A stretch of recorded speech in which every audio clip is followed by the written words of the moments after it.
Good morning, my name is Divya Chaudhary. आज हम class 8 maths का चैप्टर नंबर 9 है मेंशुरेशन, उसका थोड़ा इंट्रोडक्शन पढ़ेंगे।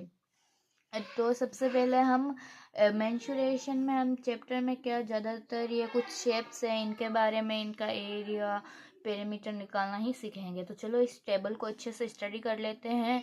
और अगर हमें एरिया और पेरीमीटर लर्न हो जाएगा इन सब चीज़ों का, तो फिर हम आगे उस चैप्टर के जो क्वेश्चंस हैं उनको सॉल्व कर पाएंगे। तो सबसे पहले है फिगर 1। फिगर 1 कौन सा है? ये है रेक्टेंगल। तो इसके अंदर क्या होती है? ये एक रेक्टेंगल है, ये इसकी लेंथ है, ये इसकी ब्रीथ है। यहाँ पे ऊपर इसकी यहाँ पे भी एल होगा, लेंथ होगी, और इधर भी इधर ब्रीथ होगी, ठीक है।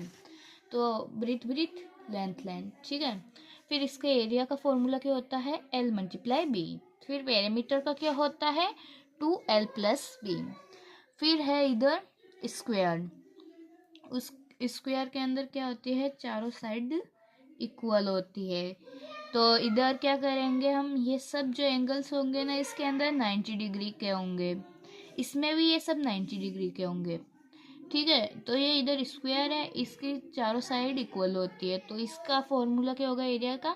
ए इंटू है, क्योंकि इधर ए दे रखा है तो साइड को हमने ए नाम दे रखा है, और ऐसे भी लिख सकते हैं साइड मल्टीप्लाई साइड। और जो इसका पेरीमीटर होता है वो होगा 4 है, 4 मल्टीप्लाई साइड। फिर ट्राइंगल है, तो ट्राइंगल के अंदर ये ट्राइंगल बनाया हुआ है, ये इसका बेस है यहाँ से यहाँ तक, और ये इसकी हाइट है। तो इसके एरिया का फॉर्मूला क्या होता है? 1/2 मल्टीप्लाई बी मल्टीप्लाई एच, मतलब बेस मल्टीप्लाई हाइट। और जो इसका पेरीमीटर का फॉर्मूला होता है वो होता है सम ऑफ ऑल साइड्स। फिर है पैरेललोग्राम। तो इसके अंदर क्या है? ये इसका बेस है यहाँ से यहाँ तक, और ये इसकी हाइट है।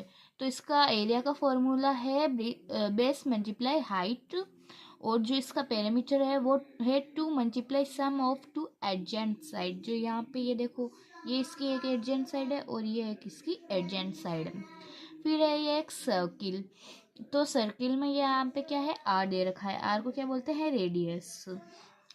तो इधर ये देखो, सर्किल का जो एरिया है वो होगा पाई आर स्क्वायर, और पेरीमीटर को होगा 2 पाई आर। सर्किल के बारे में मैं आपको थोड़ा सा बता देती हूँ। यहाँ सर्किल है, यहाँ तक इसकी रेडियस है, ठीक है। अगर हम इस लाइन को यहाँ से यहाँ तक पूरा कर देंगे ड्रॉ, तो ये क्या बन जाएगा? डायामीटर बन जाएगा। अगर हमें रेडियस फाइंड करना है, डायामीटर दे रखा है, ये पूरा डायामीटर दे रखा है, तो रेडियस फाइंड करने के लिए हम क्या करेंगे? ये रेडियस का फॉर्मूला मैं इधर लिख रही हूँ।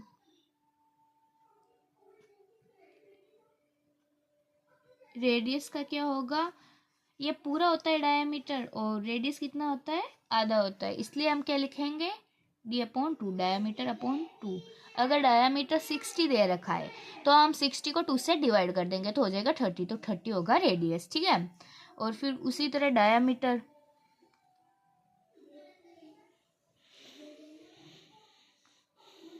डायमीटर का फॉर्मूला क्या होता है? 2r। अब जैसे कि हमें r दे रखा है, r कितना दे रखा है? 50 दे रखा है, तो उसको हम 2 से मल्टीप्लाई करेंगे तो 100, ठीक है। तो ये हो गया सर्किल के बारे में। आगे थोड़ा और पढ़ेंगे। तो आगे क्या है? Equilateral triangle. तो ये जो इक्विलेटरल ट्रायंगल होता है, इसकी तीनों साइड्स क्या होती है? इक्वल होती है। इसके एरिया का फॉर्मूला क्या है? √3/4 और ए स्क्वायर मल्टीप्लाई ए स्क्वायर बोल सकते हैं, और पेरीमीटर का फॉर्मूला 3 है। फिर यह है रोम्बस। तो रोम्बस का एरिया का फॉर्मूला 1/2 d1 मल्टीप्लाई d2, और जो पेरीमीटर होता है उसका होता है सम ऑफ ऑल साइड। अब ये जान लेते हैं d1 d2 क्या है। तो ये है, ये जो यहाँ से यहाँ तक लाइन जा रही है इसको बोलते हैं डायगोनल, और यहाँ से यहाँ तक इसको डायगोनल। तो ये डायगोनल 1, ये डायगोनल 2, तो ये d1 d2 है। तो ये हमने कुछ फॉर्मूलेस पढ़ लिए हैं। अब आगे उस चैप्टर के बारे में बाद में पढ़ेंगे।